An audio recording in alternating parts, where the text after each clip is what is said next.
Every 90s legal thriller explained. "I didn't kill her" is the simplest possible defense, and presumed innocent is built around how little that statement matters once a legal narrative hardens. A senior prosecutor becomes a prime suspect in the murder of a colleague with whom he had a secret affair, and the case immediately exposes how internal politics shape justice. Evidence is circumstantial, but suspicion grows because the system values coherence over certainty. Colleagues who once trusted him begin reframing ordinary behavior as motive. Professional authority turns into vulnerability, and access to the system only accelerates his downfall. The film explains that prosecution is not purely about truth, but about constructing a version of events that can survive challenge. Once that version takes hold, dislodging it becomes nearly impossible. The courtroom functions less as a space for discovery and more as a mechanism for validating assumptions already made. Even when the legal process reaches a conclusion, the damage is irreversible. Reputation, relationships, and personal identity are casualties the law does not account for. The film's realism lies in showing how innocence is not a shield when momentum and institutional self-preservation take over. A Time to Kill moves the legal thriller into openly confrontational moral territory by removing any ambiguity about guilt. A father murders the men who raped his young daughter, and the trial centers not on whether he committed the act, but on whether the jury can emotionally justify it. The defense strategy is rooted in empathy rather than legality, forcing the courtroom to absorb trauma that the law itself cannot process cleanly. The case exposes how race, community pressure, and emotional identification influence verdicts, even when jurors claim impartiality. Legal arguments become vehicles for emotional persuasion, blurring the line between justice and vengeance. The film explains that the courtroom is not insulated from social reality, it is saturated with it. Verdicts emerge from human perception as much as from statute.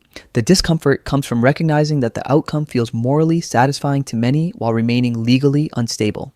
The system functions, but it does so by bending towards sentiment rather than principle. The film does not argue that this is right or wrong. It demonstrates that the law, when confronted with extreme injustice, relies on human judgment that cannot be fully regulated. Philadelphia reframes the genre by focusing on discrimination embedded within professional institutions. A highly capable attorney is dismissed after his firm learns he has AIDS, and the legal conflict revolves around whether prejudice can be proven when it is disguised as concern over performance. The defense insists on neutrality, arguing that the termination was procedural, not personal. The film explains how bias often survives inside systems by avoiding explicit language and relying on plausible deniability. Courtroom exchanges emphasize testimony and credibility rather than theatrics, underscoring how the law struggles to address harm that is cultural rather than overt. The opposing counsel is not portrayed as openly malicious, which reinforces the film's central argument. Injustice often operates through normal processes carried out by people who believe they are being reasonable. The case becomes a test of whether the law can confront fear without validating it.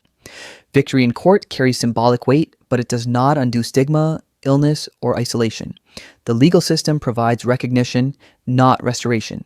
The film explains that progress through law is incremental and costly, demanding personal sacrifice before institutional change follows. Class action centers on a toxic waste lawsuit that becomes inseparable from personal betrayal. A young attorney uncovers evidence that an automobile company knowingly released a dangerous product only to realize the defense is being led by her own father. The case exposes how corporate litigation is structured to protect institutions rather than people. Evidence is not destroyed because it is illegal to keep it, but because revealing it threatens financial survival. The courtroom becomes secondary to negotiation rooms, depositions, and strategic delay.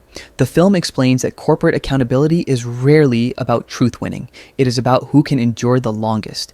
Ethical clarity erodes as both sides compromise to avoid total collapse.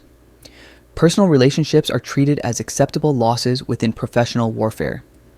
Even when wrongdoing is acknowledged, the resolution feels hollow because damage has already been absorbed by those least able to recover. The system functions efficiently but without moral repair.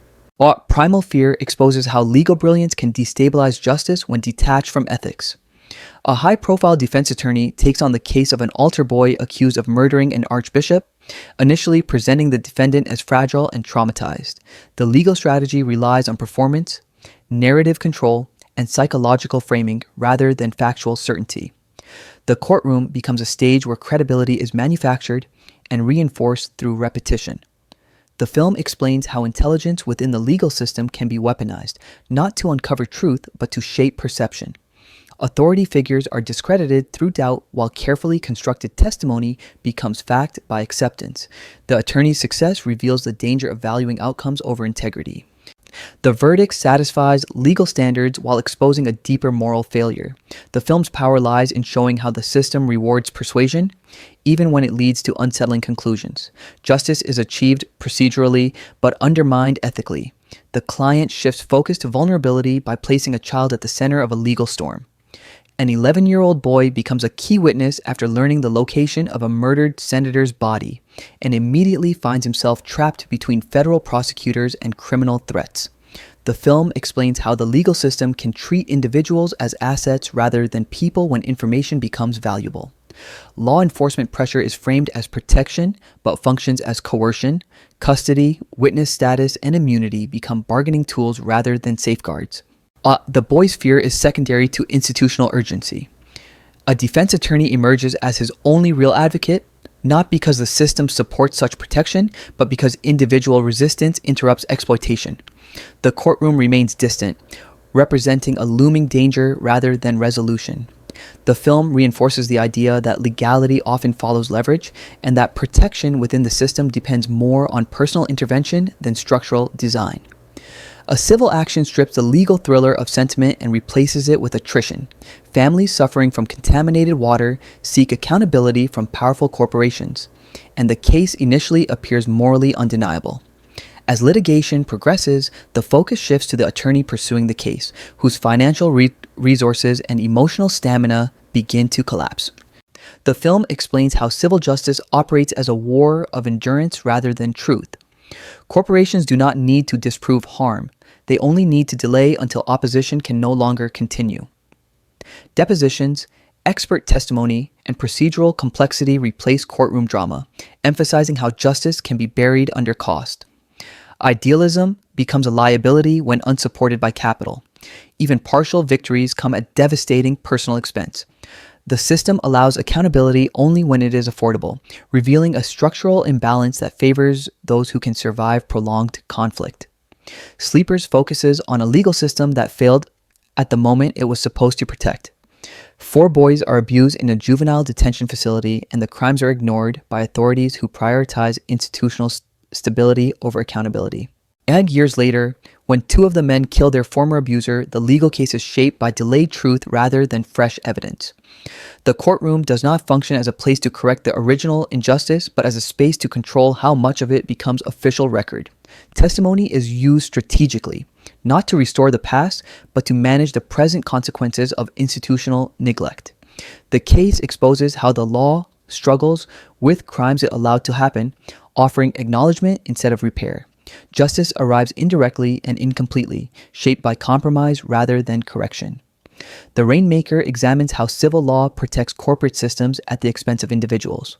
A young lawyer challenges a health insurance company that routinely denies life-saving treatment through deliberately constructed policies. The legal conflict unfolds through intimidation, procedural delay, and financial pressure rather than courtroom spectacle. Responsibility is dispersed across departments, making accountability difficult to isolate. The case explains how bureaucratic structure allows harm to remain lawful while being lethal in practice.